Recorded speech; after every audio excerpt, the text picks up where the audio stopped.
Bana Sauce Boy choku batwe banavugana uchitete mbeu ya mawenje Gospel Zani kwa yetu juda kupenda imwe Zani kwa yetu juda kupenda imwe Zani kwa yetu juda kupenda imwe Zani kwa yetu juda kupenda imwe Sono mazulili na vindu va waka waka Mazulili na vindu va waka waka Sono mazulili na vindu va waka waka Mazulili na vindu va waka waka Zani kwa yetu juda kupenda imwe Zani kwa yetu juda kupenda imwe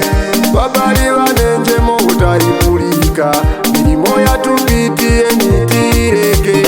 Charo chikuya abali kumaliro Yengo tirimo abali zino nono Papo Imwe Tienti pemperenge Chimkwama tupini ya kulabulikana chiuta Chiuta kumsitani na umoyo kwene imo kutondeka kumteletera Mama Teketa Kila Ahene Kwasa Papo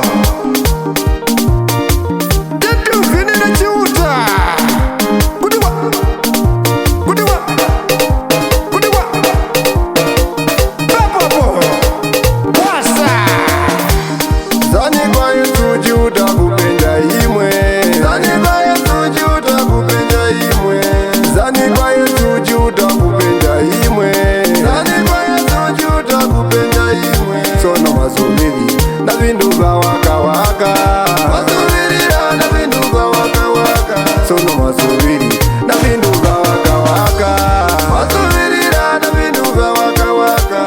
Zani kwa yetu juda kupenda imwe Zani kwa yetu juda kupenda imwe Iwe DJ Chabuka mkanda kara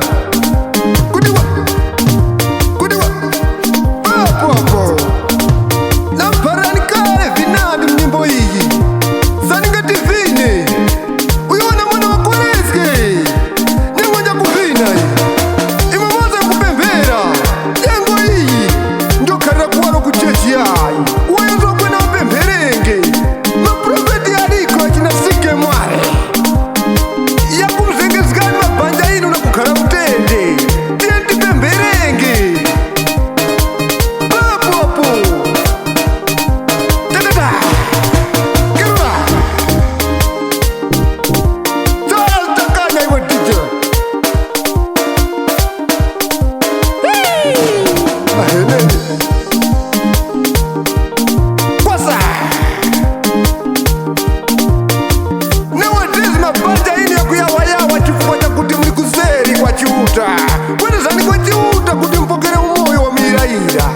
Chiuta wakuvira uyo mundu wakujivira kale pa yeyeka Mama Zani kwa yetu juda kupenda imwe Zani kwa yetu juda kupenda imwe Zani kwa yetu juda kupenda imwe Zani kwa yetu juda kupenda imwe Sono mazulili na vindu va waka waka Mazulili na vindu va waka waka Sono mazulili na vindu va waka waka Mazulili na vindu va waka waka Zani kwa yetu juda kupenda imwe Zani kwa yetu juda kupenda imwe Juda kukumba kuyo wakuteveta Milimo inu zani nayo kwa chiuta Chiuta wazo za palije wangati